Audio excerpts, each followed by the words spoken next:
Hi friends, நம்ம சின்ன வயசில் குட்டியாக இருக்கும்போது நம்ம ஸ்கூலில் ஆனாலும் சரி வீட்டில் ஆனாலும் சரி ஃபஸ்ட்டாக என்ன படித்தோம் அப்படி என்பதை நாம் ரிப்பீட் பண்ணிகிட்டே இருக்கணும், யோசிச்சுட்டே இருக்கணும்.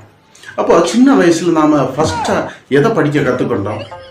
ஏ for apple, B for ball, C for cat, D for doll, E for elephant. இல்லையா? இப்போ இருக்கிற காலகட்டத்தில் என்ன படிக்கிறோம்? A for Android, B for Bluetooth, C for currency, D for dance, E for enjoy. இல்லையா? அப்போ நாம வயசாகும் போது A for attack, B for blood pressure, C for cholesterol, D for diabetic, E for emergency. என்ன சரிதானே?